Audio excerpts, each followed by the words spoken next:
حضرت عباس نے خدا کی حمد و ثنا کے بعد کہا، بے شک اللہ نے محمد مصطفیٰ صلی اللہ علیہ وآلہ وسلم کو نبی اور مومنین کا سرپرست بنا کر مبعوث کیا، اور حضرت صلی اللہ علیہ وآلہ وسلم کو بھیج کر مومنین پر احسان کیا۔ پھر اللہ نے حضرت صلی اللہ علیہ وآلہ وسلم کو اپنے پاس بلا لیا تاکہ انہیں اپنی نعمات سے مالا مال کرے۔ حضرت صلی اللہ علیہ وآلہ وسلم نے جانشینی کا اعلان نہیں کیا اور اس امر کو امت کی ثوابدید پر چھوڑ کر چلے گئے، لیکن حضرت صلی اللہ علیہ وآلہ وسلم اپنی امت سے یہ بھی توقع کرتے تھے کہ وہ حق کا ساتھ دیں گے اور کسی طرح کی کجی میں مبتلا نہ ہوں گے۔ اگر آپ نے رسول خدا صلی اللہ علیہ وآلہ وسلم کے ذریعے سے اقتدار حاصل کیا ہے تو آپ نے ہمارے حق پر قبضہ کیا ہے، اور اگر آپ نے مومنین کے ذریعے سے اقتدار حاصل کیا ہے تو ہم بھی مومنین میں سے ہیں، مگر ہم نے آپ کو ہرگز منتخب نہیں کیا اور آپ نے ہم سے پوچھنے کی زحمت بھی نہیں کی۔ جب ہم مومن ہو کر آپ پر راضی نہیں ہیں تو آپ کی حکومت کا جواز کیا رہ جاتا ہے؟ آپ کی بھلائی اور امت کی بہتری اسی میں ہے کہ آپ اس منصب سے دستبردار ہو جائیں تاکہ لوگ آزادی سے جس کو چاہے منتخب کرے۔ علاوہ ازیں آپ نے مجھے اقتدار میں شرکت کے لیے پیشکش کی ہے، تو اس سلسلے میں میرا موقف یہ ہے کہ اگر یہ اقتدار مومنین کا حق ہے تو آپ کو ان کے حق میں مداخلت کا استحقاق نہیں ہے، اور اگر خلافت و حکومت ہمارا حق ہے تو ہم اس کا کچھ حصہ کیوں لیں؟ ہم شجرہ نبوت کی شاخیں ہیں اور تم شجرہ نبوت کے ہمسائے ہو۔ عباس کا یہ ٹکا سا جواب سن کر اہل اقتدار واپس چلے گئے۔ فاطمہ کے گھر پناہ لینے والے۔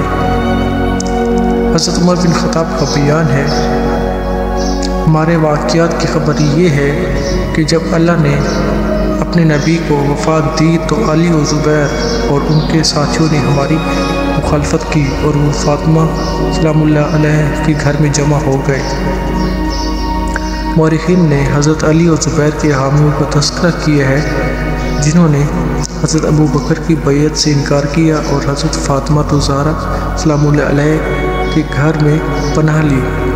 ان میں سے مشہور شخصیات کے نام حسب ذیل ہیں: عباس بن عبد المطلب، عتبہ بن ابی لہب، سلمان فارسی، ابو ذر غفاری، عمار بن یاسر، مقداد بن اسود، برا بن عازم، ابی بن کعب، سعد بن ابی وقاص، طلحہ بن عبید اللہ۔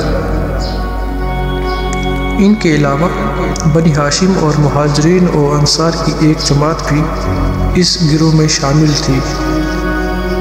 کتاب حدیث، سیرت و تواریخ و صحاح و مسانید اور ادب و کلام و تراجم کی کتابوں میں بالتواتر منقول ہے کہ حضرت علی علیہ السلام اور ان کی جماعت نے حضرت ابو بکر کی بیعت سے انکار کیا اور وہ حضرت فاطمہ سلام اللہ علیہ کے گھر میں جمع ہو کر صلاح مشورہ کرتے تھے، مگر مورخین نے حزب اقتدار کے رویے کو چھپانے کی بھرپور کوشش کی، اور اگر انہیں حقیقت لکھنی پڑی تو بھی اسے 7 پردوں میں چھپا کر نرم سے نرم الفاظ تلاش کر کے لکھا۔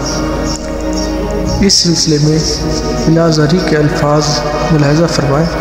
حضرت ابو بکر نے حضرت عمر کو علی علیہ السلام کے پاس بھیجا، جبکہ حضرت علی ان کی بیعت سے علیحدہ رہ کر گھر میں بیٹھے ہوئے تھے، اور حضرت ابو بکر نے حضرت عمر سے کہا، پوری سختی کر کے علی علیہ السلام کو میرے پاس لے آؤ۔ حضرت عمر گئے اور وہاں ان دونوں کے درمیان گفتگو ہوئی۔ حضرت علی نے کہا، اس ناقہ خلافت سے دودھ دو لے، کیونکہ اس میں تیرا حصہ ہے۔